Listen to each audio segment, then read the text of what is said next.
Kaleb Cooper. The arguments with Clarkson are real, now the camera crews just walk off. If the last outing for Clarkson's Farm was about the battle between Diddley Squat and West Oxfordshire District Council, its third series offers a new conflict, the proprietor versus Kaleb Cooper. Jeremy Clarkson's latest scheme is to split his 1,000 acres between them to see who can generate the most dosh. The inevitable bickering will, no doubt, prove to be another ratings success for Amazon Prime, and much of that is down to the affable 25-year-old Cooper.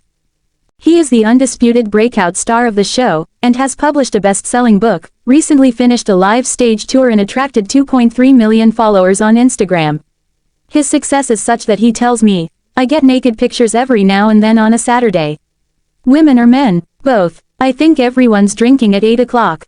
Not bad going for a chap who got a nosebleed when he once had to stray 9 miles from his hometown."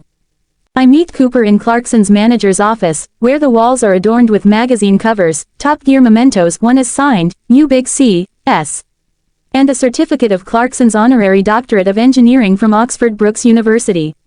We talk about the fractious relationship between Clarkson and his yokel, which is at the heart of the program.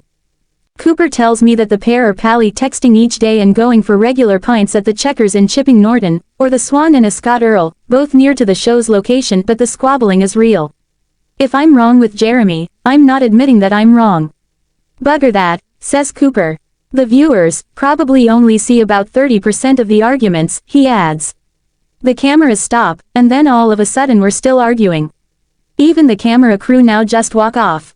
In the new series, another scuffle, not involving Clarkson, occurs when Cooper finds an interloper on his land, Andy Cato, half of 90s electro outfit Groove Armada, who now runs a rewilding business with ex-TV and radio presenter George Lamb. I later hear Cato calls Clarkson, Peter Pan with a rosé belly. Cooper has drilled that field every year for 8 years, I've sprayed it, I've combined it, so therefore when someone else goes in and drills my field, I get very annoyed. I wasn't impressed, he says, a feeling he makes no attempts to hide in the show. But at the same time I can see the logic of what they're trying to do, with regenerative farming. Even if I don't agree with it. Naturally, Cooper is very aware of the difficulties that farmers have faced in the past 18 months, where record-breaking rainfall has battered production and bottom lines, and frankly robbed many of a way to spend their days. 3 of his peers are struggling badly, he says. One told him the other day that he felt like shooting myself. Cooper went round right away for a cup of tea, then called him the next day, and the next. Just talking, asking that one question a day is a lifesaver, I think. He is well aware that if he couldn't farm, my mental health would be really bad. I think farming saved me as a person from a young age, so therefore I probably owe my life to farming. Cooper is pleased that the show breaks down just how much farming costs, and how little help is offered by the government. In this series, he heads to number 10 to meet Rishi Sunak and leaves thoroughly unimpressed, although he does admire the Prime Minister's hair. They talk in a scripted text, he says of politicians.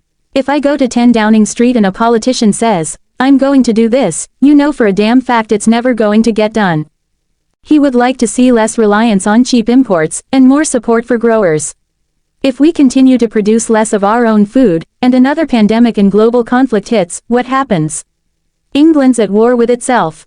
Cooper, who began selling eggs aged 13, has had his life transformed by Clarkson's Farm, both in terms of his profile and in bringing his net assets to £338,000. Still, he maintains nothing has changed. A trip to the NTAs last month was pretty given he thought he was attending the National Tractor Awards, and not the National Television Awards.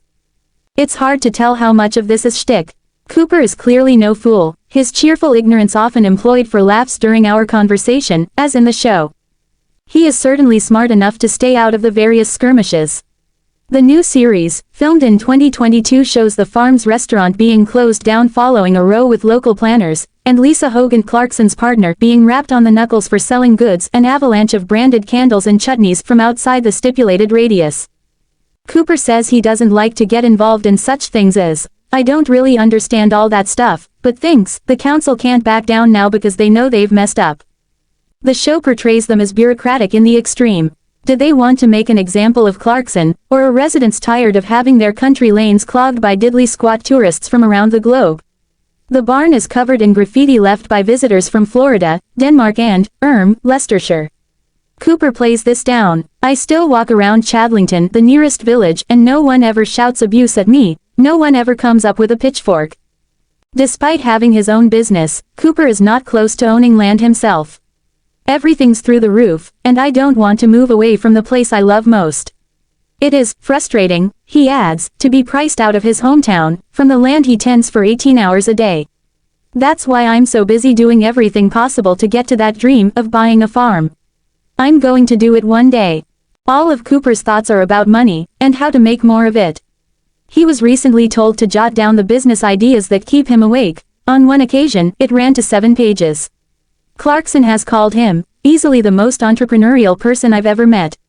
Does he feel successful? I think I'll feel like I made it when I've bought a farm, he suggests. At that point, I can actually relax a little bit and spend a little bit more time with family. He has a fiancée, Taya, and 2 children, 2-year-old Oscar and Willa, 10 months. Cooper is unsure where this drive comes from, though the raised eyebrows of others have played their part. All my life I've been told that you can't do that, whether it be school, the tour, owning a farm. I'm going to do this to prove you all wrong. Nevertheless, he doesn't know what's next, with the state of agriculture a constant concern. I want to say that I've got a future in farming, but is there a future in farming? I suggest some other alternatives. Hollywood, I haven't got a passport. A waxwork at Madame Tussauds, what's that? He has recently grown to like the idea of setting up a contracting business in Australia, one of his jotted down 3 a.m. thoughts. It is some way to go for a man who has never taken a train, scary, but Cooper's farm down under would surely be Amazon gold dust. I've got to get brave enough to do any of that, he mulls, at once excited by, and terrified of, the prospect. But, it's in my mindset. Clarkson's Farm Season 4 teased by Jeremy as he reveals plot point. It's one of the biggest shows Amazon Prime Video has ever made. Jeremy Clarkson has hinted at one of the possible storylines we will encounter in Season 4 of Clarkson's Farm when it airs later this year. The former Top Gear frontman has completely reinvented his career in the past half a decade after taking over direct control of running Diddley Squat Farm in the Cotswolds. Owning the farm since 2008, he took over in 2019 and being the TV man that he is, brought the camera crews along with him for the journey. With 3 seasons of the critically acclaimed documentary series under our belts so far, all eyes are now on what Season 4 is set to bring us when it lands on Amazon Prime Video later this year. Set to appear on the platform around May 2025, as confirmed by Jezza himself during interviews, it'll take viewers on another journey with the car journalist turned farmer alongside the likes of his partner Lisa Hogan, farm manager Kaleb Cooper, agronomist Charlie Ireland, and head of farm security, Gerald Cooper. As to what Season 4 will focus on, is it widely expected that a big chunk of it will focus on Clarkson's venture into the pub industry.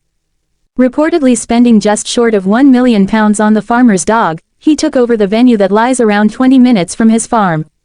The venue has had its fair few moments of controversy, which has included banning some very famous faces.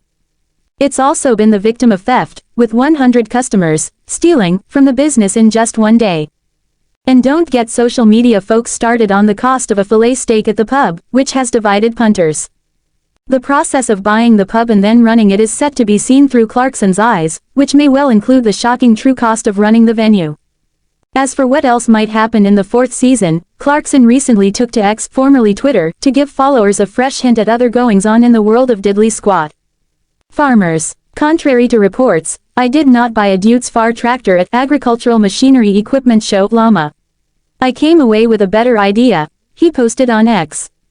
Responding, one person asked Clarkson, "Isn't it time you started testing and reviewing tractors as well as cars? Good idea."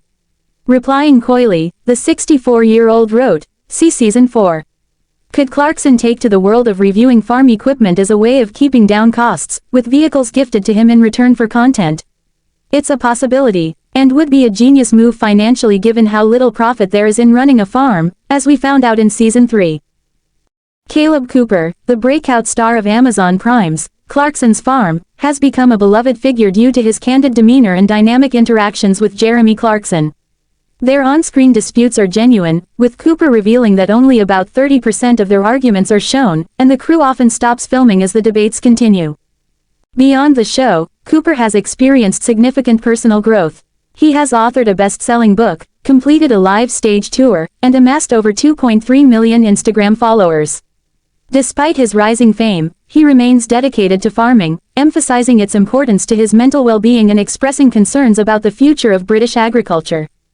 Cooper's commitment to farming is evident in his daily routines and his support for fellow farmers facing challenges. He has been proactive in addressing the mental health struggles within the farming community, highlighting the significance of regular check-ins and conversations. In the latest series, Cooper confronts new challenges, including an unexpected encounter with Andy Cato of Groove Armada, who is involved in rewilding efforts on land Cooper has traditionally farmed. This situation underscores the evolving landscape of farming practices and the tensions that can arise. Despite his achievements, Cooper remains grounded, often downplaying his success and focusing on his ultimate goal of owning his own farm. He continues to navigate the complexities of modern farming while maintaining his authentic and relatable persona.